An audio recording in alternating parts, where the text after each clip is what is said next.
සද්ධර්ම ශ්‍රවණාබිලාෂී ගුණබර වාසනාවන්ත පින්වත්නි, අද දවසේ මේ පින්වතුන් කවුරුත් මේ ස්ථානයට එකතු පාදා වෙලා සූදානම් වන්නේ බොහෝ කාලයකට පස්සේ තාම කලාතුරකින් දුර්ලභව නමුත් සුගතිගාමී උත්පත්තියක් ලැබපු වෙලාවක නමුත් දුර්ලභව හැෙන භාග්‍යවත් බුදුරජාණන් වහන්සේගේ දහම් පණිවිඩයෙන් බිඳක් උතුම් සද්ධර්මයෙන් බිඳක් කෙටියෙන් නමුත් ශ්‍රවණය කරලා ඊට අනුරූපීව Tamanගේ ජීවිතයේ පවතින්නේ කවරාකාර තත්වයකද කියන එක තේරුම් අරගෙන මේ ජීවිතයේ පවතින මිනිස්සු හිතාගෙන ඉන්න සරුයි කියලා හිතාගෙන ඉන්න નિසරු පැතිකඩ පිළිබඳව කල්පනා මාත්‍රයක් ඇති කරගෙන බුදු කෙනෙක් ලෝකේ පහළ වුණු කාලයක විඳින්න ලැබෙන බොහොම සැපසහගත වේදනාව, ධර්ම ප්‍රීතිය, ධර්මයෙන් ලබන නිරාමිස ප්‍රීතිය විඳිනවා කියන ප්‍රාර්ථනාවන් හිතේ තියාගෙන අද දවසේ මේ උතුම් ධර්ම දේශනාව ශ්‍රවණය කරන්නට සූදානම් වන්නේ.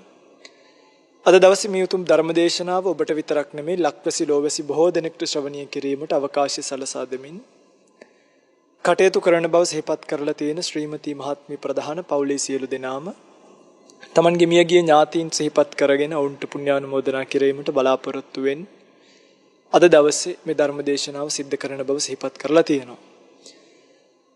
ධර්ම දේශනාවෙන් අනතුරුව පින් අනුමෝදන් කිරීමට බලාපොරොත්තු වෙන කාලයේ ධර්ම දේශනාව සඳහා යොදා ගන්නවා. පින්වත්නි, ධර්ම දේශනාවට මාතෘකා කළ ගාථාව පින්තුල අහලා ඇති. අනම තග්ගෝ යං බික්කවි පුබ්බහා කෝටින පඤ්ඤායති. බුදුරජාණන් වහන්සේ භික්ෂුන් වහන්සේලාට දේශනා කරපු ලස්සන පාඩයක් තමයි මේක ඇතුලේ පින්වත්නි මුළු ජීවිතයම සඳහන්. අපිට මේ ජීවිතය පිළිබඳව කලකිරෙන්න අවශ්‍ය කරන කාරණාව සඳහන්. අපි මේ ස්කන්ධ සහිත ලෝකයෙන් මිදලා යන්න ඕනි අයි කියන කාරණාව සඳහන්. කෙනෙක්ට නූපන් කුසල් උපදවා ගන්නත්, උපන් කුසල් ප්‍රහාණය, උපන් අකුසල් ප්‍රහාණය කරන්නත් මේ ධර්මපරයය ඊටාම වැදගත්. ඒ නිසා මේක සරලයි කියලා හිතන්නේ නැතුව අපි හැමෝම පින්වත්නි හැමදේම කරන්නේ මේ එකක් තමයි අපේ අවබෝධයට නෙමෙයි. සමහරව අනිත් අයට පේන්නත් කියන්නේ දැන් ධර්මයේ හැසිරෙනවා අපි ඊතර වෙන්න ඕනේ කියලා නෙමෙයිනේ. අර අලගද්ද පරයයෙන් මේක අල්ලගන්න කට්ටියක් ඉන්නවනේ ණයාගේ නැට්ටෙන් අල්ලගත්තා වගේ. නමුත් සැබවින්ම ධර්මයේ කියන එක තියෙන්නේ අංක 1. මේකේ ප්‍රධාන පරම හරය තමයි Tamanට ඊතර වීම. මේක කවුද තේරුම් ගන්න ඕනි? දෙව් පිඟුතුලට බණක් කියනකොටත් සමහරව හිතනවා මරයට නම් වදින්න නැති හොඳට මේක. ඕකට කියන්නේ දුක් කතා කියලා. Taman කැමති නැති කතා අහන්න වෙනකොට. හැබැයි පින්වත්නි අපි බණ අහන්නේ අපි ගාව තියෙන අඩුපාඩුවක් නිවැරදි කරගන්නනේ. අපි ගාව යම් වරදක් තියෙනවා නම් ඒ වරද නිවැරදි වීම තමයි ධර්මදේශනාවකදී සිද්ධ වෙන්නේ. ඒ නිසා මේ සාංශාරික ජීවිතය ගැන කියද්දි මගේ පින්වතුන්ලා අනේ අපේ ඇත්තමයි අර පොතේ තියෙනවනේ මේ පොතේ තියෙනවනේ කියලා හිතන්නේ නැතුව මම ආවේ මෙවැනි සංසාර ගමනක් නේද? මට යන්න වෙන සංසාරික ගමන මේ වගේ නේද කියලා Tamanට යන්න වෙන සංසාර ගමන පිළිබඳව කල්පනා කරන්න ඕනේ. අන්න එතකොට තමයි Tamanට එන්නේ ඥානියක් මම මේකෙන් මිදෙන්න ඕනේ. මුංචිතු කම්මතානේ. මිදීමේ කැමැත්ත සහිත ඥානියක් ඇති වෙන්නේ එතකොටයි.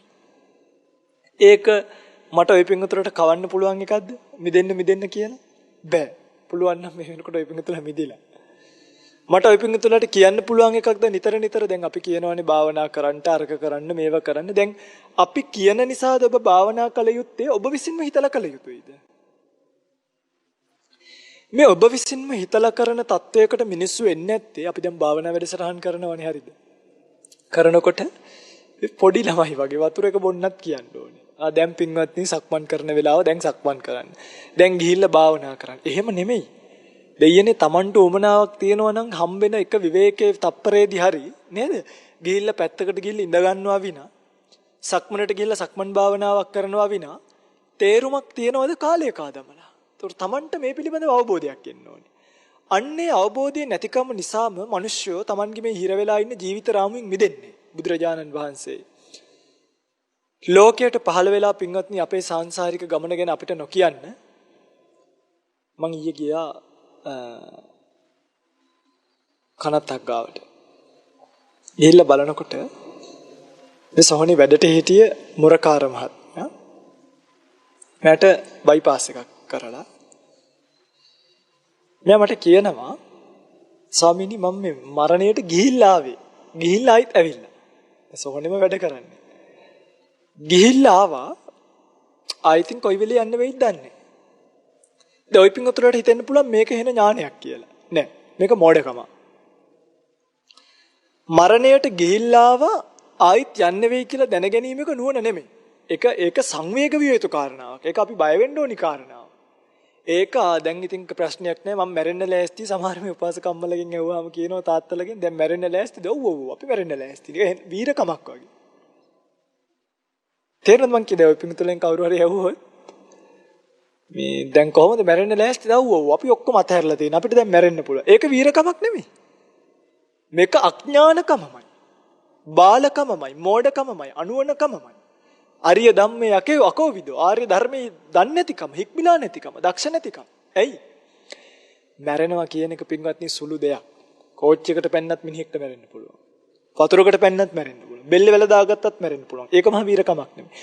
මරණින් මත්තේ යන්නට තියෙන සාංශාරික ගමන දැකලා ඒ පිළිබඳව කලකිරිලා මරණයට සූදානම් වීම නෙමෙයි මම මරණයෙන් ගැලවෙන ප්‍රතිපදාව අනුගමනය කළ යුතුයි කියලා ඔබට අවබෝධයක් එනවා. අපි මරණය ගැන කියන්නේ ඔබ මරණයට සූදානම් කරවන්න නෙමෙයි. අපි මොකටද මරණය ගැන කියන්නේ? මේ නැවත නැවත ඉපදිපදී මෙරි යන සාංශාරික ගමන දුකක්ය. ඒ නිසා ඔය පිංගුතුල මේ ජීවිතේ ස්ථිර නැතය. ඔය පිංගුතුලට මැරෙන්න වෙනවය. මැරුණට පස්සේ මේ වගේ සාංශාරික ගමනක් යන්න වෙනවය. ඒ නිසා මේකට බය වෙලා මේකෙන් මිදෙන්න. තිසරණේන සද්දින් පංචශීලං ධම්මං සාදුකං සුරක්කිතං කତ୍වා සිල් රැකලා කොට කତ୍වා කියන්නේ මේ සුරක්ෂා කොට තව එකක් තියෙනවා.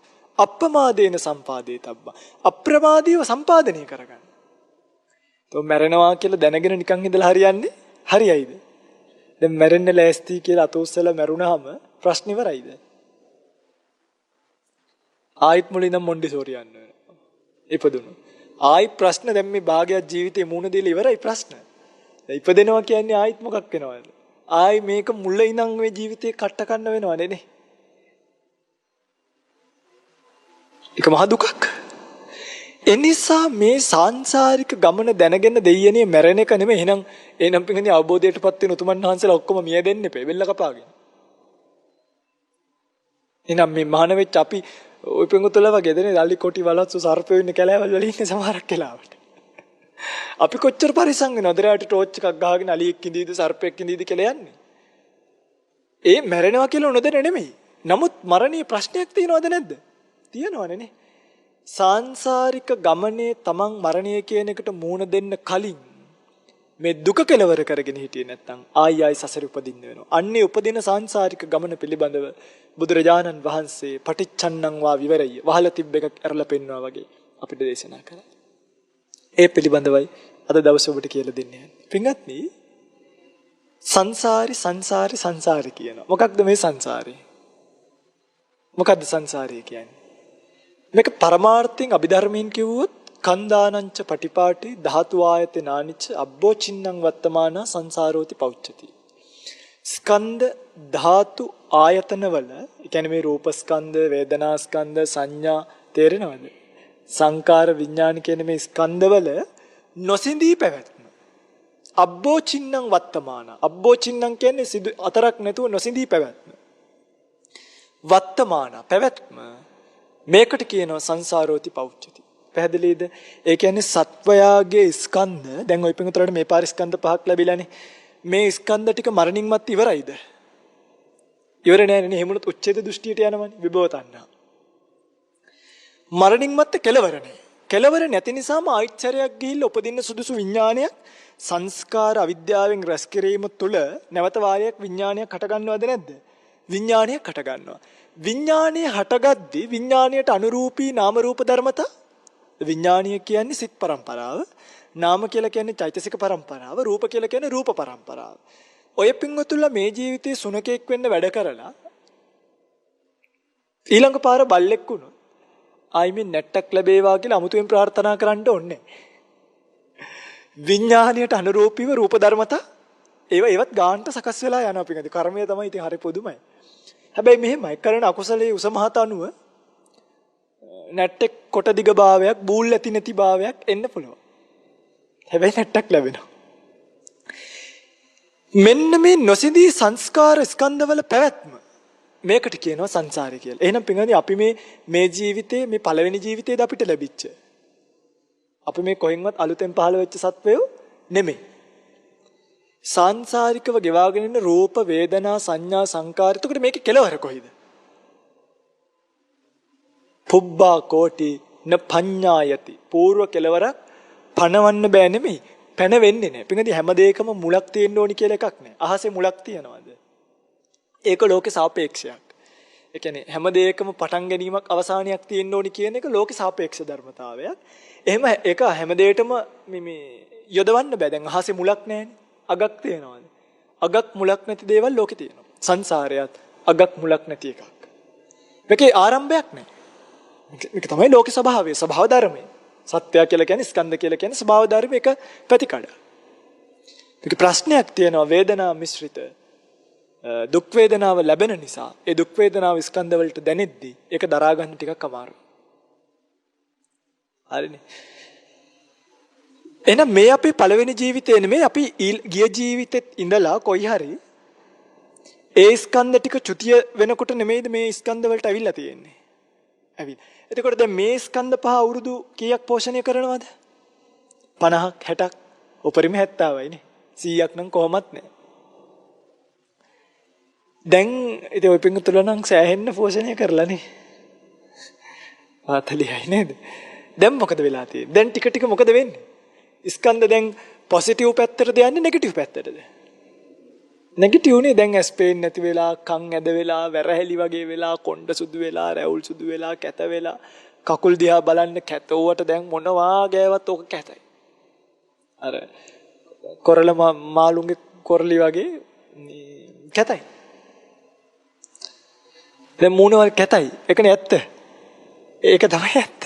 දැන් තරුණයි මං තරුණයි මට ඕක වෙන එකක් නැහැ කියලා හිතන්නේ පහ යොබ්බන ජරාන්ත. තරුණකමත් මොකෙන් කෙලවර වෙලා තියෙනවා.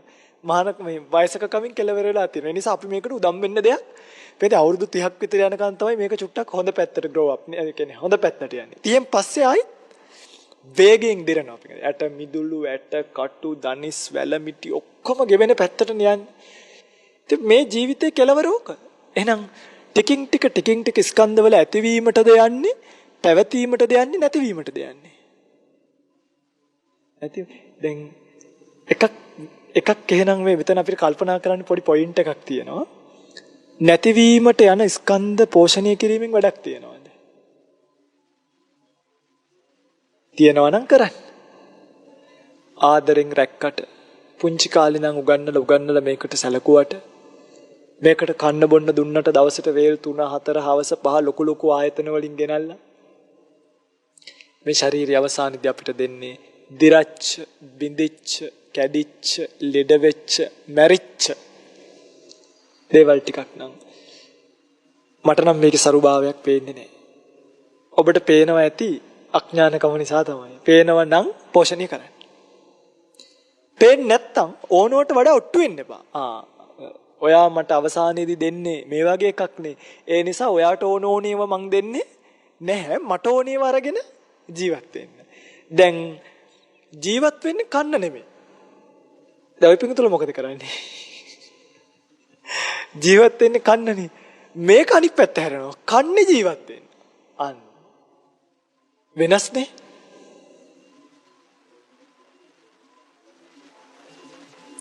අන්නෝක තේරුම් ගත්තාම ওই ජීවිත රේස් එකත් නවතිනවා පින්නත්. ඔය පිටර හින රේස් එකක ඉන්නේ. ඔය රේස් එක නවතිනවා. අංක 1. ඒක හරි සනීපයි. මේ දරුවෝ මිනිබුරු මිනිබිරු ඔක්කොමත් එක්ක දුවන ජීවිත රේස් එක වැඩක් නෑ. සොහනකට ගිහිල්ලා බලන්න අවසානයේදී කොස්කොල ටිකක් විතරයි පේන්න තියෙන්නේ වල උඩ. එකතු වෙච්ච. පෝෂණය කරපු හදපු ඉස්කෝලේ ගියපු ඉංජිනේර්ස්ලා ડોක්ටර්ස්ලා. එනිසා මේක ඕනවට වඩා බලාපොරොත්තු දෙන්න එපා පින්වත්නි. තවත් ටික දවසකින් ඔබට දැන් අවුරුදු 50යි නම් ඔබ 60ක් ජීවත් වුණොත් තව අවුරුදු 10යි. දවස් ගානින් කිව්වොත් 360 වැඩි කිරීම 10 දවස් 3600යි. දවස් 3600කින් මනුස්ස ජීවිත ස්කන්ධ ටික අතාරින්න වෙනවා. මම මේ කියාගෙන ඉන්නේ මේ ස්කන්ධ ටික අතහැරලා ඊළඟට යන්න වෙන තැනක් තියෙනවානේ. දැන් නිවන් දැකලා නැත්තම් ආයි මොකක් වෙනවද? අඩුම සෝවාන්වත් නුවණුත් ආයි කියන්නේ සෝවාන් වුණත් ආයි උපදිනවා. හැබැයි කාම ලෝකේ භව හතකට සීමා වෙනවා. රහත් වුණොත් නම් ආයි උපදින්නේ නැහැ. මාර්ග ඵලයක් නොලබා නිවන් නොදක මැරෙන්නට සිද්ධ වුණොත් ආයි උපදින්න වෙනවද නැද්ද? උපදින්න වෙනවා. මෙන්න මෙතනින් එහාට බුදු කෙනෙක් අපිට කියපු ලෝකයේ පේනවා. බුදුරජාණන් වහන්සේ කියනවා මෙන්න මෙහෙම සත්වයාට උපදින්න වෙන තැන් සක්වලවල් වශයෙන් බොහොම ප්‍රමාණයක්. එක්තරා විදිහකට දසදහසක් සක්වල කිව්වා ජාති ක්ෂේත්‍රය ඇතුලේ. එක්තරා විදිහකට කෝටි ලක්ෂයක් කිව්වා ආඥා ක්ෂේත්‍රය ඇතුලේ. තවත් වෙලාවකට ඊටත් වඩා 21 එත්තම්පන ප්‍රමාණම් නැත්ති විෂයක් ක්ෂේත්‍ර කියලා ඊටත් වඩා සක්වලවල් තියෙනවා කිව්වා. මේ එක සක්වලක පින්වත්නි මිනිස්සෙක්ට උපදින්න පුළුවන් තැන් 31ක් තියෙනවා. ඒකට කියනවා 31 භූමි තලය කියලා. මොනවද? සතර අපාය. නිරය, තිරිසන්, പ്രേත, අසුර. අහලා තියෙනවද? සතර අපාය කියලා කියන්නේ. ඕවා පින්වත්නි මේ පොඩි කාලේ 6 4 ගන්නක්ද කියලා දුන්නේ ඒවා. 6 4 කියන්නේ ඒකනේ 4 කිව්වේ අපාය 4ට. 6 කිව්වේ දිව්‍ය ලෝක 6ට. 6 4 තේරෙන කාලේ 6 4 කියලා දෙන්නයි කියලා කිව්වේ ඇයි? දැන් අපේ පින්වතුන් 6 වරක් චක්කරේ 4 වරක් චක්කරේ කියලා දෙන්නේ. මුලාවිතරම 6 4 පුතේ කුසල අකුසල් කියලා දෙකක් ලෝකේ තියෙනවා. පින්පව් කියලා දෙකක් ලෝකේ තියෙනවා. පව් කළොත් මෙන්න මේ වගේ තැනක. පින් කළොත් මේ වගේ තැනක. 6යි 4යි ගැනයි කියලා දෙන්න කිව්වේ. ඒ තමයි gedara budun අම්මා. අනිත් අම්මලා gedara මාරයෝ. සත්‍යව ලෝකෙ මුලා කරන. සතර අපායත් මනුෂ්‍ය ලෝකයත්. එතකොට 5යි. දිව්‍ය ලෝක 6යි. කීයද? 6යි 5යි 11යි.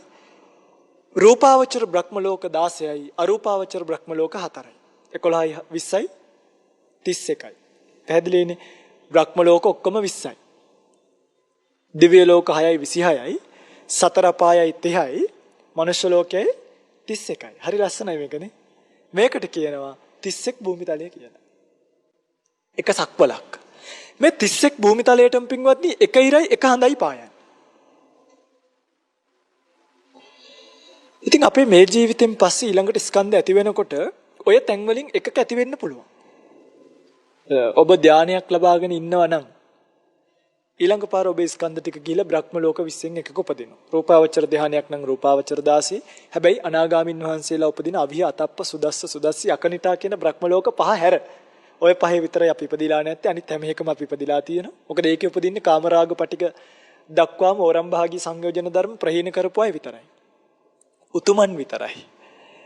මේ ඔය පින්කතල කවුරුත් එහෙ ගිහිල්ලා නැහැ. තේරුණාද? ශ්‍රද්ධා, වීරිය, සති, සමාධි, ප්‍රඥා කියන ඉන්ද්‍රිය ධර්මයන්ගේ බෙහෙද යනුව ශ්‍රද්ධාව අධිකයි අවිහි, වීරිය අධිකයි අතප්පය මේව පිළිවෙලින් ඉන්ද්‍රිය ධර්ම අනුව බ්‍රහ්ම ලෝක 5 බෙදලා තියෙනවා. අවිහ, අතප්ප, සුදස්ස, සුදස්සි, අකනිට. ඉතින් මේ ස්කන්ධ 5 ගිහලා කොයි හරි තැනක උපදින්න පුළුවන්. ඉතින් ඔය පිංගුතුල බලන්න මං කියන්නේ ඔය පිංගුතුල දන්න ඔය පිංගුතුල යන තැන. දන්නවද? දන්නේ? මං කියලා දෙන්නම්. අහගන්න. අඩුම විතක්ක ਵਿਚාර පීති සුඛ එකග්ගතා සහිත ප්‍රථම ධානය සිතින් උඩ ධාන සිතක් ඔබට තියෙනවා නම් ධානයක් උපදවාගෙන තියෙනවා නම් මරණය දක්වා පිරිනොවීගෙන තියෙනවා නම් ඔබ ඊළඟ පාර ගිහලා බ්‍රහ්ම ලෝකෙක උපදිනවා. හැබැයි ඔය පිංගුතුලට ධානයක් තියා මම හොඳටම දන්නවා දැන් සමහරව හිතන් ඉන්නවා අපි ධානලාභී කියලා. හැබැයි ඔය පිංගුතුල ධානීය කියන්නේ මොකක්ද කියලාවත් දන්නේ නැහැ. ඉදිරියේදී අපි නාලිකාව හරහාම මේ ධ්‍යාන පිළිබඳව ධර්මදේශනාවක් සිද්ධ කරන්න හිතන් ඉන්නවා. ඒකෙන් ධ්‍යාන කියන්නේ මොකක්ද කියන එක හොයාගන්න. හරි? ඔය පිටුතරට ධ්‍යාන නැහැ. විශ්වාසයෙන්ම කියන්නේ මොකද පිටුනේ මේ ගෙහ ජීවිතේ ඉඳලා හරිම අමාරුයි අර්පණා මට්ටමකට යන්න. පැවිදි ජීවිතෙත් නොසුදුසු විහාර අතහැරලා කුඩා පලිබෝධ සිඳලා පුදුම වීරයක් කරලා සප්පාය කතා අසප්පාය කතා අතහැරලා සප්පාය ආවාසවල ඉඳලා අසප්පාය ආවාස අතහැරලා සප්පාය ආහාර අරගෙන අසප්පාය ආහාර අතහැරලා සප්පාය ගොදුරු ගමක ඉඳලා අසප්පාය ගොදුරු ගම අතහැරලා පුදුම වීරයක් වඩලා ගන්න ඕනි එකක්. දෙතිස් තිරස්චීන කතා වලින් යුක්ත අයට බොහෝ විට ධානයක් උපදින්නේ නැහැ. ඒ පිංගුතුල්ලා දෙතිස් නෙමෙයි මං හිතන්නේ භාග්‍යතුන් වහන්සේ මේකල වැඩි හිටියා නම් 1000ක් විතර කියයි තිරස්චීන කතා වලට එකතු කරලා. මොකද එකල බොහෝ අය කතා කරපු 32ක් ගැන නමුත් ඒ ඔක්කොම ඊට එහා ඉතින් දේශනා කරන්න දෙයක්වත් භාග්‍යතුන් වහන්සේට තිබ්බනම් දේශනා නොකර ඉන්නේ නැහැ. ඒ නිසා ඔබේ බ්‍රහ්ම ලෝක උප්පත්තියක් තියෙනවද කියන එක ඔබ විසින් තීරණයක් ගන්න. ඊළඟ එක දිව්‍ය ලෝකයකට යන්න පුළුවන්. ඒක නම් පොඩි chance එකක් තියෙනවද? හැබැයි මෙහෙමයි. මේ බණක් කියවලා peeru දානයක් ගිහිල්ලා පන්සලට දමලා කහලා ශ්‍රම දානයක් කරලා තනකොළ ගහක් ගලවලා හාමුදුරුවොත් එක චුට්ටක් ඇසුරු කරලා එහෙමනම් ඔබට මේ දිව්‍ය ලෝකේ යන්න බෑ. දැන් අර සුචිලෝම මතකයිනේ. සුචිලෝම කියලා කියන්නේ උපාසක මහත්මයෙක් කියලා කියනවා. පන්සල ඉස්සරහා තමයි කුඹුර තිබ්බේ. සුචිලෝම කුඹුරේ වැඩ කර හිටියා. සුචිලෝම කියන්නේ පිටුගනි මාසෙට 8 පාරක් බණ අහපු කෙනෙක්. දැන් ඔය පිටුතුල මාසෙට 8 පාරක් බණ අහනවා. ඒක දැන් ගෙදර ඉඳන් ටීවී කියන නිසා නොමිලේ නම් අහනවා ඇති. පන්සලට ගිහිල්ලා භික්ෂුන් වහන්සේලා සම්මුඛේ බණ අහපු කෙනෙක්. සුචිලෝම කියලා කියනවා. අනික එකල හිටිය මහ උතුමන් වහන්සේලා නෙනේ. සතියට දෙපාරක් පන්සල් ගිහිල්ලා තියෙනවා. මාසෙට 8 පාරයි කියන්නේ. බණ අහපු කෙනෙක් ගිහිල්ලා එක දවසක් ධම්මස්සවන කාලෝ අයං බදන්තා කියනකොට කුඹුරේ හිටියේ. ගෙදර ගියොත් බණ අහන්න වෙලාමදි වෙයි කියලා හේම්මම නැගිටලා ඇවිල්ලා ආවාසයට ගිහින් ඉඳගත්තා. සංඝයාගේ බුමුතුරුණු මත මඩ පිටින් ඉඳගත්ත දන්නේ නැතුව.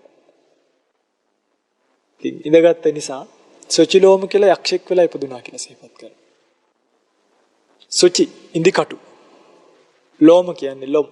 ඉන්දිකටු වගේ ලොම් තියෙන යක්ෂයෙක්. හැබැයි පෙරපින් තිබ්බා කියන්නේ අර දුගති යක්ෂයෙක් නෙමෙයි ධර්මාබෝධය කරන්න පුළුවන් තැනකයි ඉපදුනේ. නමුත් බලාගන්න වෙච්ච දේ. එහෙම වෙන්න පුළුවන්. ඊළඟට සංඝයාගේ තෙල් එකක් ගාලා මතකද කර කියලා යක්ෂයෙක්. සංඝයාගේ තෙල් එකක් අහන්න නැතුව ගාලා ඔය පිංගුතුල කොච්චරනේ අඩුම පන්සලකින් වියතකට වඩා ලොකු දර කෑල්ලක් ගෙනියන්න එපා කියලා තියෙනවා. කෝටු කෑල්ලක්. ඉස්සර මිනිස්සු පන්සල් ගියාම පෙන්නේ වැලි කැටෙත් පන්සලේ ගසලා ආවේ. දැන් ගියාම හාමුදුරන්ගේ සරප්පු දෙක හරි කවන්නේ දාන් එනවනේ. එහෙම කරන්නේ නැද්ද? එහෙම කරනවා. ස්වාමීන් වහන්සේගේ තෙල් එකක් සංඝයා සතු අහන්න නැතුව ගාලා කර කියන්නේ රළුයි කියන එක. ඉබි කට්ටක් වගේ හැමක් එක්ක ඉපදුනා කියලා සිහිපත් කරනවා යක්ෂයෙක් වෙලා. ඔය පිංගුතුල්ලට මම මේක කියන්න ගියොත් මේ සංඝයාගේ කියන්නේ මේවා නම් නෙමෙයි අපි විහාරස්ථානයකට ආරණ්‍යයකට ගියාම ආරණ්‍යයකට විහාරස්ථානයකට සංඝසතු තැනකට ගියාම හරිම පරිස්සම් වෙන්න ඕනේ මේ හරිම පාවඩයක් පාගන්න විත්තියකට හේතු වෙද්දී ඇයි අපිටවත් බෑ අපිටට පේනවා දැන් අපි මේ දෙවුර වහගෙන මේ පුටු ධර්මාසනයක ඉඳන් ඉන්නවා අපිටවත් බෑ මේ ධර්මාසනයේ අතක් ගාවනවා නම් අතක් තියලා හරි රෙද්දක් තියලා හරි ඒ කුඩින් තමයි කියන්නේ හේතුව මේ සංඝයාගේ දේවල් මේවා අපිට ඕන විදියට මේ කිලෝටු කරන්න විනාශ කරන්න බෑ.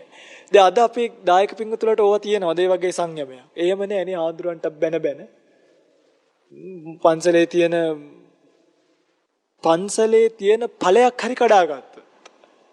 තැඹිලි ගොටු කොලාරෝම තියෙනවනේ පන්සල් වලනේ. සමහරු ඒවත් කඩනවා. සංඝ සතුයි නම් විපාකේ තියෙනවා. හැබැයි සංඝ සතු නොවන භූමිය වලත් පන්සල් තියෙනවා. එතකොට ඉතින් ඒකේ පුංචි බේරිල්ලක් තියෙන්න පුළුවන්. හැබැයි හොරසිතින් ගත්තොත් ඒ අදින්නාදාන කර්මය වෙනවා. මට මේ කියන්න ඕනි උනේ පේනවනේ. මෙන්න මේ වගේ පින්කම් කරපු ඇත්ත පවා ඊළඟට අසද්දෘශ දානිය දුන්නු මල්ලිකාව. බැල්ලියක් වෙලා ඉපදුනානේ ගිල්ල සතියකටනේ. බෙහෙර විහාර 84000ක් හදපු ධර්මාශෝක. පිඹුරෙක් වෙලා ඉපදුනා කියලා සාහිත්‍ය කතාවක් තියෙනවනේ නේ. ධානය ලබාගෙන උඩින් ගිය දේවදත්ත. නිරේට ගියේ. දැන් යසෝදරාවගේ තාත්තා. මේ ඇත්ත ඔක්කොම අපාගාමි දිව්‍ය ලෝකෙටවත් යන්නේ ආයි මනුෂ්‍ය ලෝකෙටවත් ආවේ නෑනේ. එහෙනම් මේ ඔය පිංගුතුල ඉඳලා හිටලා බණක් කියවලා දානයක් දීලා දිව්‍ය ලෝකයයි කියලා හිතන්න එපා. ඒකට ඊට වඩා තාම ප්‍රබල කුසලයක් හිතේ තියෙන ඕන්න යන්තම් පුතෙක් හරි දුවෙක් හරිවත් මහාන කරගෙන හිටියොත් මරණ වෙලාවේ ඕකවත් මතක් වෙන්න හරි. එතකොට මතක් වෙනවනේ පිංගන්නේ අම්මා කෙනෙක්ට තමන්ගේ පුතෙක් සාසනේ ඉන්නවා කියන්නේ ඒ පැත්තට නැවිච්ච හිතක් ඇති වෙනවනේ. ඒ වගේ ප්‍රබල කුසල කර්මයක් තේරෙනවද මම මේ කියන එක? ජීවිතේ තමන් කරගත්තු ප්‍රබල කුසල කර්මයක්වත් අන්තිමට මතක් වුණොත් ඔන්න ගිහිල්ලා දිව්‍ය ලෝකෙක උපදින්න පුළුවන්. ආයි මනුෂ්‍ය ලෝකෙකට එනවා කියන්නේ මාර කියන්නේ මට හිතා ගන්න බෑ මේක වචන කරන්න බෑ මගේ රත්තරන් පින්වත්නි. ඒක මගෙන් ඇහුවොත් බුදුරජාණන් වහන්සේගේ උපමාව තමයි කියන්න තියෙන්නේ. මහණෙනි මේ ඉන්න සත්වයා මියදුනාට පස්සේ ආයි සුගතියට එන්නේ මම මේ නියපොත්තට ගත්තා වගේ පුංචි ප්‍රමාණයක් කියනවා. ඒ නියපොත්ත පුරාවටම අරගෙනත් නෙවෙයි. ඇඟිල්ලෙන් භාග්‍යතුන් වහන්සේගේ සුරතේ පිටලා තිබ්බ මේ ඇඟිල්ලෙන් එළියට ආපු නියපොත්ත මේ කෑල්ලට තමයි අරගෙන තිබ්බේ වැලි. අරගෙන පෙන්නනවා මෙන්න මෙච්චරයි. මැරිලා ගිහින් අපාගාමී වෙන පිරිස මේ මහ පොළොවේ තියෙන වැලිකට තරම්. එතකොට ඔය පෙන්වතොල්ලා කල්පනා කරන්න අපි මහ පොළොවේ ඉන්න කට්ටිය අතරද ඉන්නේ? සුලංගිල්ලේ ඉන්න කට්ටිය අතරද නේ? මේක ලෝක ජනගහනයත් එක්ක බෙදලා බලන්න. මහ පොළොවේ ඉන්න වැලි සමානයි කෝටි 860ක් ජනතාව. කෝටි 850. එතකොට සුලංගිල්ලට ගත්ත ප්‍රමාණයද කීයක් එයිද? මට හිතෙන එක 100ක්වත් නැති වෙයි කියලා. ඔය ෆින්ගතුලේ 100 ඇතුලේ ඉන්නවද බලන්න. අන්න එහෙමයි මේක තේරුම් ගන්න. තේරෙනවද? මේක ලේසි පාසු එකක් නෙමෙයි. අනිත් අය බොහෝ දෙනෙක් උස්සලා ගියා වගේ මේ මහගෙදරට තමයි යන්නේ. කොයිද මහගෙදර? සතර අපාය. දැන් සතර අපාය අපිට මහගෙදර වගේ කිව්වා. මොකද්ද මේ මහගෙදර කියපු උපමාව? අපි කොහේ ගියත් කසාද බැඳලා ගියත් කොහේ ගියත් ඉඳලා හිටලා කොහි යනවද? අම්මා තාත්තා බලලා ඉන්න කොහෙට යනවද? මහගෙදර යන්නේ නැද්ද මාසෙකට? අපිට නිවාඩුවක් හම්බෙච්ච ගමන් අපි කොයිද යන්නේ? බොහෝ පින්වතුන්ලා තමන්ගේ මහගෙදර යනවනේ. ඒ වගේ ওই පින්වතුන්ලා කාලයකට සැරයක් මහගෙදර ගිහිල්ලා මේ ඉතින් රෙස්ට් කරලා එනවා. ඒක සත්‍යයට මහගෙදර වගේ. ඔබත් මමත් සාංශාරික ජීවිතේ ඒ වගේ තැන්වල ඉපදිලා නැද්ද? අනන්ත ඉපදිලා දුක් විඳලා තියෙනවා. මේකේ භයානකකම තමයි දැන් ඔබට මේක තේරුම් ගන්න පුළුවන් නේ. ඔන්න බලන්න. දැන් මේක තේරුම් ගන්න පුළුවන්. දැන් මේක තේරුම් අරගෙන දැන් මේ අවස්ථාවේ ඔබට පුළුවන් නැවත වාරයක් එවැනි භවගාමී ගමනකට නොයා. මේ අවස්ථාවේ මේක සිඳලා දාන්න. ඇයි මොකක්ද මේ වෙලාවේ අපිට ලැබුණු ලාභය? බුද්ධෝත්පාද කාලය. සද්ධර්ම ශ්‍රවණය. මෙන්න මේ දෙක ලැබිච්ච නිසා කල්යාණ මිත්‍ර සේවනයත් එක්ක අපිට දැන් මේ අවස්ථාව මේක ඔපචුනිටි එකක්. මේක අවස්ථාවක්. මේක chance එකක්. මේ අවස්ථාවේ අපිට ඕනනම් පුළුවන් මේ භයානක සංසාර ගමන කෙලවර කරන්න. අන්න ඒකයි මේක වටින්නේ. හැබැයි ඔබ මේ අවස්ථාව අතහැරගත්තොත් ඔබට ආයිත් සැරයක් මේක කෙලවර කරගන්න ඕනි කියලාවත් හිතෙන්නේ නැති වෙයි. කියන්නේ ඔබට හිතෙන්නේ නැහැ. ඒක තමයි සංසාරේ හැටි. ඔබට මේක එපා වෙන්නේ එහෙම නැහැ. පින්වත්නි මේ ජීවිතේ හරි දුකක් නේ. දැන් ওই පින්වතුල හිතන්න එපා අනේ ආමුදුරුනි බල්ලෙක් වෙනවා නම් වෙද්දෙන් අපිට දැනෙන්නේ නැහැ නේ කියලා. මම මේ ඊපෙරේද දැක්කා. පාරේ බල්ලෙක් හැප්පිලා ඉන්නවා. මැද්දෙන් හැප්පිච්ච පාර කෑලි දෙක දෙපැත්තේ තිබ්බේ. බඩ බොකු බඩ වැල් ඔක්කොම පාර මැද්දේ මේ කියද්දිත් පෙදරට අමාරුයි නේ. ඔළුව වැදිලා වහනේ අනත් ගැහි ඇඟ ඇතුලේ හැම ගැලවුණාට. ඉතින් මේ වගේ ජීවිතයක් ලැබෙන්න පුළුවන්. පහුගිය දවසක පාරේ යනකොට කකුල් දෙක කොන්ද උඩින් බයික් එකක් ගිහපු බල්ලෙක්. පිටිපස්සේ කකුල් දෙකත් ඇදගෙන පාරේ යනවා. ආයි හොඳ කරන්නද? කවුද ඔපරේෂන් කරන්නේ? කවුද ක්ලචස් දෙකක් දෙන්නේ? කවුද රෝද පුටුවක් හදලා දෙන්නේ? ඉතින් එවැනි දුක්ඛිත දැන් මේ බල්ලා මම අරන් ගියා සේනාසනියට. මොකද මම දන්නවා එක පාරේ හිටියොත් කන්නවත් නැතුව මැරෙන බව. අන්න සෙනසුනේ ඉන්නවා. ඉස්සරහත් දෙකින් ඇදී යන්නේ. ඇදී යනකොට යාගේ පින්වත්නි අර ඉස්සරහ අත් දෙකෙන් යන නිසා යට කකුල් දෙක ඔක්කොම තුවාල වෙනවා. තුවාල වෙලා පණු කුණු වෙනවා. හැම තිස්සෙම තුවාලයක්. ඒ නිසා දැන් ඉතින් යාව ගෙට ගහලා තියන්න වෙලා. අඩුම Tamanගේ වැසිකිලි කෘත්‍යයන් කරගන්නවත් ඇඟ උස්ස ගන්න පණ නැති නිසා ඇඟේම ගාගෙන එතනම කුණු වෙලා මැස්සෝ අහනවා. මොකද කරන්නේ? නෙට් දාලා වහන්නද අපි? ඒ තමයි කර්මය. ඔය පිටුතරට එහෙම ජීවිතයක් ලැබුණා. බල්ලෙක් වෙන එක පැත්තකින් තියන මිනිස්සෙක් වෙලා අතප්පයක් කුණු වෙලා සුසුම්නාවක් කැඩිලා එක්තෙන් වෙන්න උනොත් විඳින දුක කොහමද? එතකොට දරුවෙක්ගෙන් හරි පිළිසරණක් තියෙනවනේ. දරුවෙක් මල්ලෙක් බලා ගන්න හරි ඉඳි බල්ලෙක් බැල්ලියෙක් වුණා. ඔය පිටුතර දැකලා තියෙන අම්මට සලකන බල්ලෝ. එහෙමයිනේ කෙනේ. එහෙම නෑ පින්වත්නි. පූසෙක්ගේ බඩින් ඔබ පැටියෙක් වෙලා આવොත් සමහරක් විට පූස් අම්මම බෝ කාලා දානවා. ඉඹුරෙක්ගේ බඩින් එළියට આવොත් පැටව 100ක් විතර එකපාර එළියට එන්නේ. ඔයේ ඉතින් නේද කොච්චර අර ගොදුරක් ගිලලා මාස ගාණක් ඒක දිරව ගන්න බැරුව එක තැනකට වෙලා ඉන්න හැටි අමාරුයි. කොච්චර බයෙන් දේ ජීවිතයක් ගත වෙන්නේ. එහෙම ජීවිතයක් ඔබට ලැබුණොත් ඒකයි මේ කියන්නේ තේරෙනවද? ඊට පස්සේ පුල් මුඩේ පැත්තට ගිහිල්ලා බලුවම හරක් එක පලාතක් පිරෙන 1000 ඉන්නේ. මොකටද? හදන්න ගෙනිහිල්ලාද? නෑ ඔක්කොම මරන්න ගෙනිහිල්ලා. ගව මඩුවට එක්කන් ගිහිල්ලා අත් දෙකයි කකුල් දෙකයි ගෙට ගහලා කුළු ගෙඩි වලින් ඔලුවට ගහලා මරන්න. ඉතින් හතරක් ගාති දාලා ඇදගෙන වැටෙන්නේ හරකා. කෑ ගහගෙන කඳුළු පෙරවගෙන කටින් සෙමලේ දාලා මැරෙන්නේ. බෙල්ල කපද්දි මේ හිරිවට්ටල අපේ ඔපරේෂන් එකක් කරනකොට නේද අම්මා එක මැහුමක් ගහන්න හිරිවට්ටවන්න කියනවා අපි එක මැහුමක් ඔතරට මැහුම් ගහනකොට දැකලා ඇති මේ සමහරක් තැන් හිරි වැටෙන්නේ නැතුව මැහුම් ගහනවා. කොච්චර වේදනයිද නේ? පොඩි දශමයක් කපද්දි කොච්චර වේදනයිද අපිට? ඔය පිංගුතුල අද බ්ලේඩ් එකක් අරගෙන චුට්ටක් කපාගෙන බලන්න අපිට පුළුවන් ද කියලා බ්ලේඩ් එක තියන්නවත් බෑ අපිට.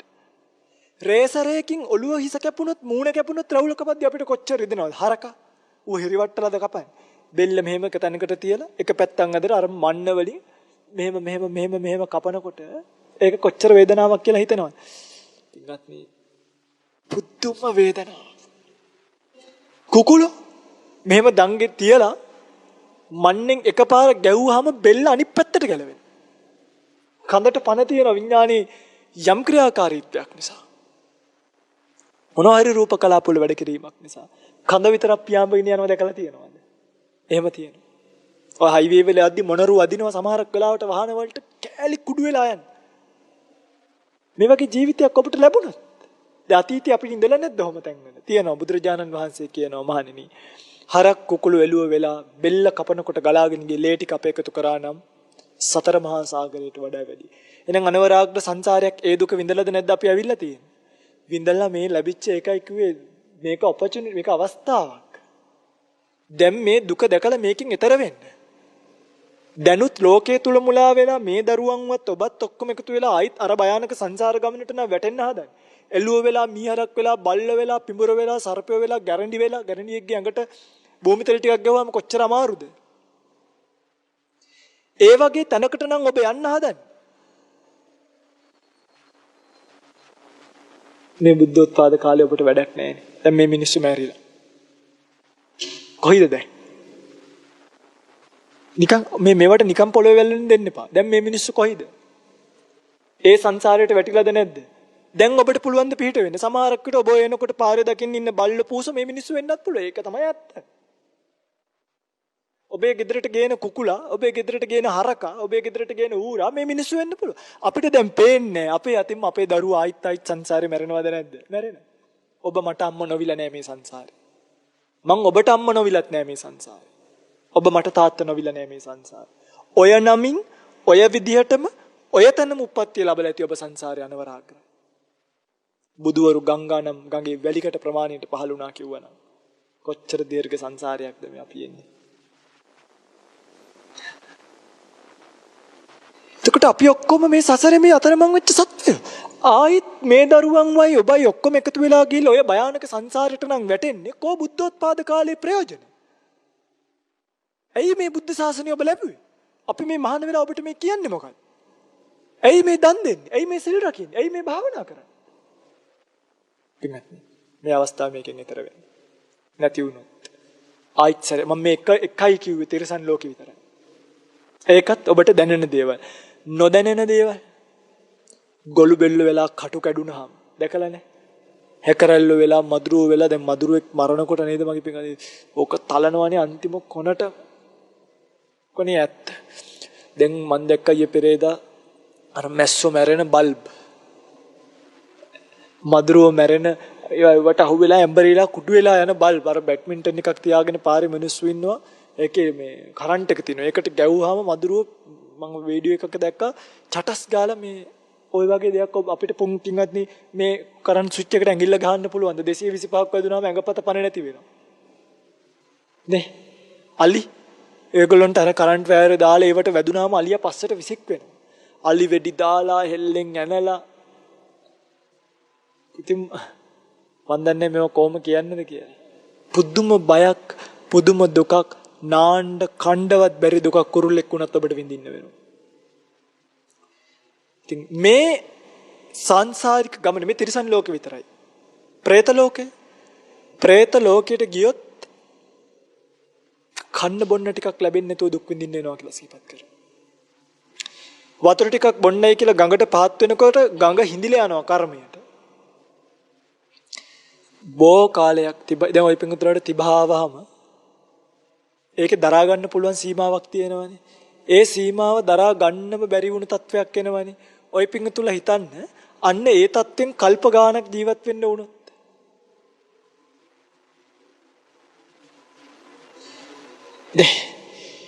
කොච්චර අපිට මේ බත් වේලක් නොකා හිටියොත් කලන්තේ වගේ කොහොමද ප්‍රේතෙක් වෙලා පිස්සු හැදිලා වගේ කෑම හොයාගෙන යනකොට කෑම ටිකක් නොලැබී තියෙන ජීවිතයක් ඔබට ලැබුණා.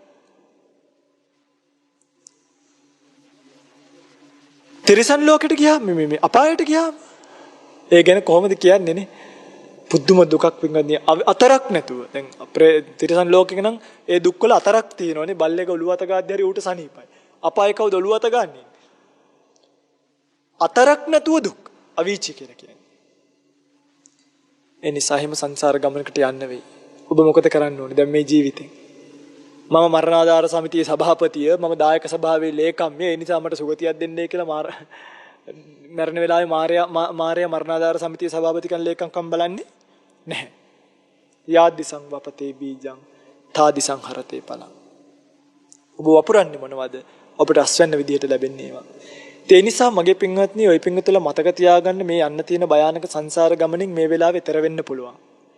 හැබැයි මේ අවස්ථාව අතහැරගත්තොත් ඊළඟ භවයේ ඉඳන් ඔබ ආයි සංසාර ගමනට වැටෙන්නේ ඔබට ආයිත් නිදහස් වෙන්නවත් තැනක් නැතුවයි. ආයිත් බුද්ධෝත්පාද කාලයක් නම් හම්බ වෙයි කියලා හිතන්න එපා. ආයිත් ධර්ම ශ්‍රවණයක් නම් හම්බ වෙයි කියලා හිතන්න එපා. දැන් පින්වත්නි ඔබට මේක දැනෙන්න ඕනි හිසේ ගින්නක් ඇති වුණා වගේ. කොහොමද දැනෙන්න ඕනි? මේ සංසාරය කියන්නේ හිසේ තියෙන ගින්නක් වගේ දැනෙන්න ඕනි. ගින්න නිවා ගන්න වහ වෙහෙස වෙනවා මිසක් ඔය පිඟුතුලා ගින්න නිවා ගන්නවද යන්නේ තව තව පෙට්‍රල් තෙල් දාගෙන ආයිත් කොණ්ඩ ගහගාරි ගිනි තියා ගන්නද යන්නේ. දැන් ඔය යන ගමන ගිනි නිවා ගන්න යන ගමනක් ගිනි තියා ගන්න යන ගමනක්. දරුවාගේ කසාදය. ඒකෙන් එන මුණුබුරා හරි මිනිබිරි කියන එක හරි අලුත් ගින්නක්. මන් දන්නේ ඔබට තේරෙනවද කියලා. දරුවා ගින්නක්ද නැද්ද? ඒ ගින්නෙන් අපි කොච්චර තැවෙනවද නේ? පුංචි බඩට ආපු දවස් ඉඳන් ප්‍රසූත කරන වෙලාවේ අවුරුදු 3ක් විතර යනකම් අසෝචි මල මුත්‍රා ඇද හොටු ටික පිහිදනේ. ඊට පස්සේ ඉස්කෝලේ යනකම් අවුරුදු 16ක් විතර කෙල්ලෙක් නම් හම්බුනේ. අවුරුදු 16ක් විතර ඉස්කෝලේ යනකම් පරිස්සම් කරන්න ඕනේ විදිහ. 16ක් විතර යද්දි මොකද වෙන්නේ? කසාද බැඳලා ගිහලා ජීවිතේ වැරදුනොත් ඒත් ඒ දුකයි අනිත් පැත්තට එනවා. ඊට පස්සේ කසාද බැඳලා ගිහලා හරි ගියොත් ආයි මිනිබිරි උස්සන් හරියනවා මුණුබුරාවයි. ඉතින් මැරෙනකම් මේ මකුළු දැලේ පැටලිච්ච අන්න ඒකයි කිව්වේ මකුළු දැලේ පැටලිච්ච ගොදුරු වගේ. අපි මේ ඔක්කොම පිඟන්නේ අපි කියලා මම කියන්නේ සමේ සත්ත්ව ප්‍රජාවට ඔබට මේ මකුළු දැලේ පැටලිලා ඉන්නේ. හැබැයි නුවණැත්තා මොකද කරන්නේ? නුවණැත්තා එම ගස්ස ගන්නේ නැතුව උගුල කාලා යනවා. ඔය පිඟුතුලට තේරෙනවද? ඔය පිඟුතුලට පුළුවන්ද අර උගුල කාලා නෙමෙයි උගුල ගස්ස ගන්න නැතුව එම කාලා යනවා. අනිත් පැත්ත වෙන්න ඕනේ හරි. දැන් එම තමයි රූප, ශබ්ද, ගන්ධ, රස, ස්පර්ශ අම්මා, තාත්තා, දුව, පුතා මේ ඔක්කොම මායාවේ එම. ඕක ගද්දි උගුල ගැස්සුණොත් ඔය පිඟුතුලා හරි පුදුමයි. ඔය පිඟුතුලා එමත් කාලා උගුලත් බදාගෙන ඉන්නේ.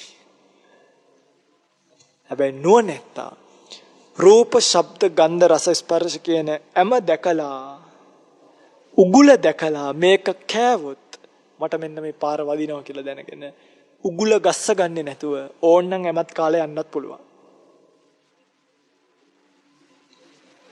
සයිපින් තුල දක්ෂ වෙන්න මම මේ සාංශාරික භව ගමන කියාගෙන ආවේ. අපිට යන්න තියෙනවා මේ වගේ භව ගමනක්. ආයිචරය බුද්ධෝත්පාද කාලයක් හම්බ නොවෙන්න පුළුවන්. අනිත් එක මේක පිංගනි දැන් මේ මනුස්ස ජීවිතේ මම මේක මගුල් සක්වලනේ. ඒතර මගුල් සක්වල කියන්නේ බුදු කෙනෙක් පහළ වෙන සක්වල. මේ අපි ඉන්න සක්වල මේ මනුෂ්‍ය ලෝකයේ මගුල් සක්වලක්. මේ වගේ මනුෂ්‍ය ලෝක තව 10000ක් තියෙනවා දසදහසක් ලෝක ධාතු වල. ඒ මනුෂ්‍ය ලෝක දැන් තවත් මනුෂ්‍ය ලෝක තියෙනවා. හරි 10000ක් නෙමෙයි ආඥා ක්ෂේත්‍රය ගත්තොත් කෝටි ලක්ෂයක් තියෙනවා. විශේෂ ක්ෂේත්‍රය ගත්තොත් ප්‍රමාණයක් නෑ. ඒ තරම් ලොකු ප්‍රමාණයක්. හැබැයි ඔබත් මමත් මේ ඉපදිලා ඉන්න මනුෂ්‍ය ලෝකයට කියන විශේෂ නමක් තියෙනවා. අපි මේ ඉන්න සක්වලට ඒකට කියන්නේ මංගල චක්කවාල කියලා. මගුල් සක්වල. ඇයි මේකට මගුල් සක්වල කියන්නේ? බුදු කෙනෙක් උපදින සක්වල. තේරුණාද? බුදු කෙනෙක් උපදින මේ මඟුල් සක්වලේ මිනිස්සෙක් වෙලා උප්පත්තිය ලැබුවොත් විතරයි මිනිස්සෙක් විදිහට නිවන් දකින්න පුළුවන්කම ලැබෙන්නේ. වෙනත් කිසිම සක්වලක මිනිස්සෙක් වුණොත් මේ මගේ වචන නෙමෙයි. විනය පිටකයට ලියවිච්ච ටීකාවල මේවා බොහොම පැහැදිලිව සඳහන් කරලා තියෙනවා. වජිර බුද්ධ ටීකා විශේෂයෙන්ම වෙනසක් වලක මිනිස්සෙක් වුණා නිවන් දකින්න බෑ. මේ පිටකතල හිතන්න එපා බුදුවරු අනිත් සක්වල වලත් පහළ වෙනවා කියලා. ඉමං චක්කවාලං පන ටපෙත්වා අඤ්ඤස්මින් චක්කවාලේසු බුද්ධා උප්පජ්ජන්ති සුත්තං නත්ති. මේ සක්වල හැරපියලා වෙනත් සක්වලක බුදු කෙනෙක් උපදිනවා කියලා එකක් නැහැ. මේ සක්වලේ විතරයි බුදුවරු පහළ වෙන්නේ. එනිසා බුදු කෙනෙක් පහළ වෙන මේ සක්වලේ මිනිස්සෙක් වුණොත් විතරයි මේක අවබෝධ කරගන්න පුළුවන්. අනිත් සක්වලවල් වල කිසිදු මිනිස්සෙක්ට මේ ධර්මතාවය අවබෝධ කරගන්න බෑ. හැබැයි දසදහසක් සක්වල ඇතුලේ දෙවියන්ට විතරක්. සුගතියට ගියොත් දසදහසක් සක්වල ඇතුලේ දේවතාවෙක් වුණොත් දෙවියෙක් වුණොත් කල්යාණේ මනසක් තියෙන අන්නේ දසදහසක් සක්වල දෙවියන්ට විතරක් මේක අවබෝධ කරගන්න පුළුවන්. දැන් ඔබට තේරෙනවද මේක කොච්චර වටින අවස්ථාවක්ද? අපි මිනිස්සෙක් වුණෙත් මේ මගුල් සක්වලේ නෙමෙයි.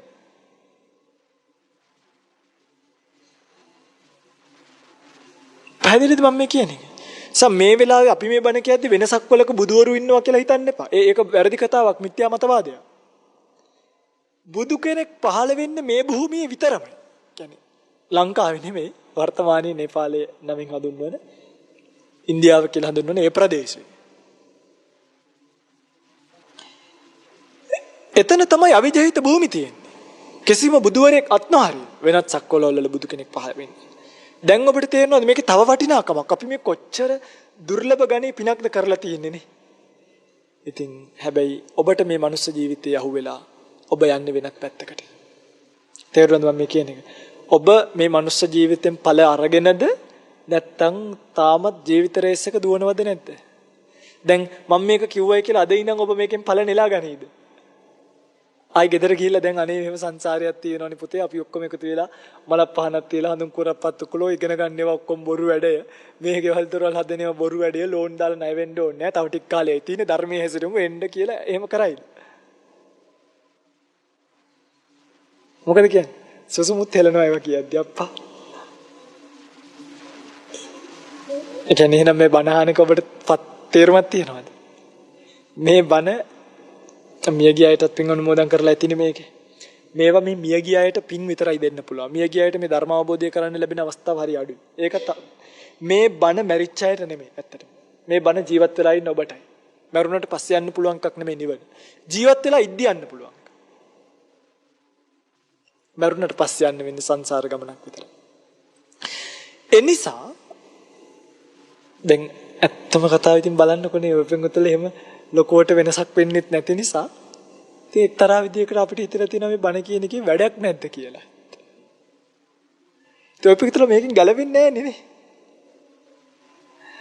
ඇයි ගිහිල්ලා ආයි පරණ රේස් එකම දුවනවා. හැප්පිගදී මේක හැබැයි මෙහෙමයි මේක අහන්න ඔබට මේක චොට්ට ඔලුවට ගිහිල්ලා කවදා හරි දවසක මේක ප්‍රතිඵලයක් එනවා. අර කිරිවවුලු ටික බනහලා නිවන් දැක්කා වගේ. කවදා හරි දවසක මේක සංසාරේ හරි ඉන්ද්‍රිය ධර්මයක් මෝරණය වෙනවා ප්‍රඥාවත් එක්ක. පැවිදි සුවය හරි ලබන්නේ. නමුත් නිකන් නම් ඉන්න එපා. ඔබ උත්සාහ කළ යුතුයි. ඔබ උත්සාහ කළොත් හරියයි. ඒ නිසා මේ ගෙවල් වල ගිහිල්ලා ආයෙත් ජීවිත රේස් එක පරිස්සමින් දුවන්න. කකුල් පැටලිලා වැටුනොත් එක්ක ස්පිරිතාලි එක්ක සහෝනි. මේ පරිස්සමින් යන්න පුළුවන් ගමනක් තියෙනවා. ඒ ගමනට ඔබ අනුගත වෙන්නේ නැත්තේ එක්ක අපි මේ කියන අපිට මේක කියලා දෙන්න ශක්තිය මදි. අපේ වචන දුර්වලයි. නැත්තම් ඔබේ ඥානීය දුර්වලයි. මොකක් හරි එකක් ඇති. මොකද්ද කියන එක ඔබ තීරණය කරන්න. එක්ක මේ ස්වාමීන් වහන්සේලාගේ අපි හාමුදුරුවෝ අපිට හරියට නිවන් මඟ කියන්නේ නැහැ අප්පා. එහෙම හරි කියන්නේ. නැත්තම් ඔබ තේරුම් ගන්න. ඔයි පිංගුතුල්ලා නිකන් මම මේ බණ කියලා තියෙන්නේ අනිත් පැත්ත හරවපු මැටි කල ගොඩකට විතරක් කියලා. ඇයි? අනිත් පැත්ත හරව කවන්නේ නැහැ මැටි කිව්වට. මගේ වනේ මේ බුදුරජාණන් වහන්සේ කියලා තියෙනවා මේවා. අනිත් පැත්ත හරවපු කල වලට වතුර පිරෙව්වට වැඩක් නැහැ. ඒ මොකක් වෙනවද? වතුර රැඳෙන්නේ නැහැ. පිටට වැටිලා පිටට ගලාගෙන යනවා. අන්තිමට බලනකොට කලේ පැයක් තිස්සේ මේ පුරවල තියෙන වතුර කන පිට හරවපු කලවල් ටිකකට නම් අවුරුද්දක් තිස්සේ නෑ. හැබැයි සමහර මේ කලේ අනිත් පැත්ත හරවගෙනත් මේක ඉඳ ගන්නවා මම දන්නවා. එහෙමයි අපිට හම්බ වෙලා තියෙනවා, හම්බ වෙනවා මේ ධර්ම මාර්ගය. භාවනා කරන, මග්ගා මග්ග ඥාන දර්ශන විසුද්ධි වඩන, පටිපදා ඥාන දර්ශන විසුද්ධි වඩන, උද්‍යව්‍ය භාවනාවන් කරන, භංගානුපස්සනා භාවනාවන් කරන, සංකාරුපෙක්ඛා ඥානෙට උත්සාහ කරන යතිවරු, ගිහියෝ, උපාසක උපාසිකාව, භික්ෂුන් වහන්සේලා අපිට හම්බ වෙලා තියෙනවා. අපි ওই පිංගතලට කියන්නේ ආයෙත් ගිහිල්ලා ජීවිත රේස් එකම නම් දුවන්න හදන්නේ. මතක තියාගන්න අම්මේ තාත්තේ. තව ටික කාලයයි ඔය දුවන්න හම්බ වෙන්නේ. ටික කාලෙකින් ඔබේ ජීවිතය කෙලවරයි. ඉතින් මට හිතෙනවා ඔබේ දිහා බලනකොට තව බොහෝ කාලයක් නැති බව. කොහොමත් අවුරුදු දැන් 2020යිනේ. 2030 වෙනකොට නම් ওই පිංගුතුල්ලගෙන් බොහෝ දෙනෙක් මේ ලෝකේ නැහැ. මේ චූටි පොඩ්ඩි තව දෙන්නෙක් ඉතුරු වෙයි. ඔකනේ ඇත්ත. ඒ ටික කාලෙත් ආයෙත් ගිහිල්ලා පොරොදු රේස් එකම දුවනවද? මේ ස්කන්ධ සහිත ලෝකයෙන් මට ඈතර වෙන්න අවස්ථාවක් ලැබිලා තියෙනවා. මම මේකෙන් ඈතර වෙනවද කියලා කල්පනා කරන්න. ඈතර නුනොත් මං අර කියපු අතීතේ අපි විඳගෙන ආපු සතර අපා දුක් ඒවා ආයිත් සැරයක් භවගාමී ගමනෙත් ඉස්සරහට විඳින්න වෙනවා. ඒ නිසා පින්වත්නි ඔබ කල යුත්තේ මේ ස්කන්ධවල නැවත නැවත හට ගැනීම නැවැත්වීමයි. මොකද්ද කරන්න ඕනේ? මේ ස්කන්ධවල නැවත නැවත පැවැත්මටනේ සංසාරය කියන්නේ. නැවත නැවත හට ගැනීමටනේ සංසාරය කියන්නේ. ඒ හටගන්න භූමිය වලටනේ 31 භූමි තලයේ කියලා කිව්වේ. මේ ස්කන්ධ නැවත නැවත හට ගැනීම නැවතුනොත් ප්‍රශ්න ඉවරයිද නැද්ද? බලු ජීවිත නැහැ, හරක් ජීවිත නැහැ, පිඹුරු ජීවිත නැහැ, ඌරු ජීවිත නැහැ, සතරපා ජීවිත නැහැ. ප්‍රශ්න ඉවරයි. නිවීම කියලා කියන්නෙම දැන් නිවන කියන්නේ කොයි හරි තියෙන තැනක් නෙමෙයි. ඔබ මේ ස්කන්ධවල යම් තැනක නැවැත්මක් තියෙනවා නම් නිවනේ ස්වභාවය විස්තර කරනවා කේවට්ට සූත්‍රයේ අන්තිම ගාථාවේ එත්ත ආපෝච පටවේච තේජෝ වායෝන ගහදති එත්ත නාමංච රූපංච අසේසං උපරුජ්ජති නාම රූප දෙකෙහි පටවියාපෝ තේජෝ වායෝ සංඛ්‍යාත මේ රූපයෙහි ඉතිරි නැතුව නිරුද්ධ කිරීම ඒකට කියනවා නිවනයි කියලා. මේක පැවැත්ම සසරයි නැවැත්ම නිවනයි. එහෙනම් අපි උත්සාහ කළ යුත්තේ බෞද්ධයෝ විදියට මොකටද? පැවැත්මටද නැවැත්මටද? බුදු කෙනෙක් පහළ වුණේ ඇයි? පැවැත්ම ගැන කියලා දෙන්නද නැවැත්ම ගැන කියලා දෙන්නද? මුත්තෝහං මෝචයිස්සාමි. මමත් මේ ස්කන්ධ වලින් මිදිලා ලෝකයටත් ස්කන්ධ වලින් මිදෙන මාර්ගය කියලා දෙන්නයි මම බුද්ධත්වයට ආවේ. තින්නෝහං තාරයිස්සාමි. මමත් මේ සංසාරයෙන් එතර වෙලා ඔබවත් මේකෙන් එතර කරවන්නයි බුදු කෙනෙක් පහළ වුණේ. එනිසා ප්‍රාර්ථනා කරගන්න බුද්ධෝත්පාද කාලයේ ලැබිච්ච වෙලාවේ ස්කන්ධ සහිත ලෝකයෙන් මිදෙන්න මේ ස්කන්ධ වල නැවත නැවත පැවැත්ම නවත්ත ගන්න. තණ්හාව දුරු කරන මාර්ගය අනිත්‍ය දුක්ඛ අනාත්ම කියන ලක්ෂණ ත්‍රය වඩලා තණ්හාව දුරු කරගෙන තණ්හාවෙන් සකස් කරන ස්කන්ධ සහිත භවය නිරුද්ධ කරගෙන අපිත් මේ බුද්ධෝත්පාද කාලයෙන් ප්‍රතිඵල නෙලාගෙන නිවෙනවා. ඒ සඳහා මේ උතුම් ධර්ම දේශනාවත් පාරමිතාවක් වේවා කියලා ප්‍රාර්ථනාවක් ඇති කරගන්න.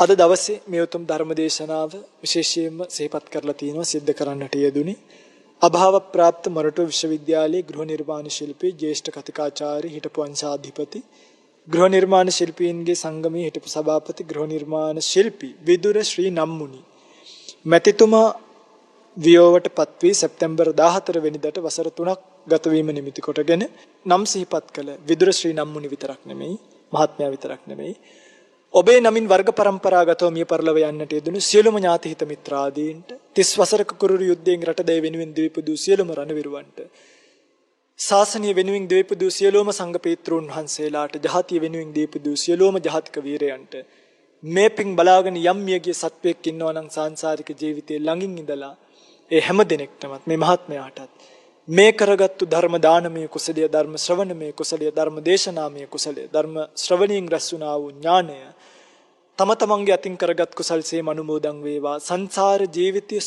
සුවපත් භාවයටපත් වේවා. නැවත වාරයක් මේ වැනි භව ගමනකට නොවැටි ඉක්මන් භවයකම භාග්‍යවත් බුදුරජාණන් වහන්සේ නමක් විසින් ලෝකෙට එළිපෙහෙළි කරන ධර්මයේ ඇසේ ඒ ධර්මයේ හිත පිහිට වාගෙන මේ ස්කන්ධ සහිත සංසාර දුකෙන් මිදී ලබන උතුම් නිර්වාණ සෝයම වේවා කියලා ප්‍රාර්ථනාවක් පත් කරගන්න. ඊළඟට ප්‍රාර්ථනා කළා තියෙන මේ ධර්ම දේශනාව සඳහා දායක වූ සුජීවත්ව සිටින ශ්‍රීමති ඒ පින්වත් මහත්මයාගේ භාර්යාව විය යුතුයි. ඡායා දියණිය කියලා සිහිපත් කරලා තිනවා. බෑනාවන තුෂාර මිනිබිරියවන නිටාරා සමග ප්‍රාර්ථනා කරලා තියෙනවා. සහෝදර සහෝදරියන් වූ ආනන්ද එවැගේම ශාන්ති ශ්‍රී නම්මුනි උමංගාද සොයිසා චේත්‍ය සේපාල ශ්‍රී නම්මුනි සහ එම පවුල්වල සියලුම දරු දැරි පිරිස. ඕස්ට්‍රේලියාවේ ජීවත්ව සිටින මේ දෙදෙනාගේ වසර 10ක ඇසුරක් ලැබූ සියලුම මිතුරු මිතුරියන් හා එම පවුල්වල දූ දරු පිරිස සහ විදුර ශ්‍රී නම්මුනි මැතිතුමාගේ වසර 25ක විශ්වවිද්‍යාල අධ්‍යාපනය ලැබූ සියලුම ශිෂ්‍ය ශිෂ්‍යාවන් සහ එම පවුල්වල දරු දැරියන් පිරිසට මේ ධර්ම දානීය ආනිසංසය ලැබේවා. සියතින් කරගත් කුසල් සේම මේ උතුම් කුසලයේ අනුමෝදන් වේවා. ප්‍රාර්ථනීය බෝධීන් වෙත්නම් ප්‍රාර්ථනීය බෝධීන්ගෙන් ස්කන්ධ සහිත දුක්ඛිත සසර මිදී ලබන උතුම් නිවනින් නිවීමට මේ කුසල් පාරමිතාවක් වේවා. පාරමී දම් පිරේවා කියලා ප්‍රාර්ථනාවක් ඇති කරගන්න. ඒ වගේම වෙහෙර විහාර ගම්දනව වනසෙනසුන් ආරක්ෂා කරන අල්පේශාක්‍ය මහේශාක්‍ය සම්‍යක් දෘෂ්ටික දෙවි දේවතාවුන් වහන්සේලා මෙපින් අනුමෝදන් කරගනිත්වා. දෙව්ලොව සැනසෙත්වා. දෙවියන්ද ප්‍රාර්ථනීය බෝධියකින් උතුම් නිවනින් සුවසේම නිවේවා. මේ කුසල් පාරමී වේවා. පාරමී ශක්තියින් වේවා. පාරමී දම් පිරේවා කියලා ප්‍රාර්ථනාවක් ඇති කරගෙන දෙවියන්ට පින් අනුමෝදන් කරමු. ආකාසට්ඨා ච බුම්මට්ඨා දේවා නාග මහිද්దికා පුඤ්ඤන්තං අනුමෝදිත්වා චිරං රක්칸තු ශාසනං.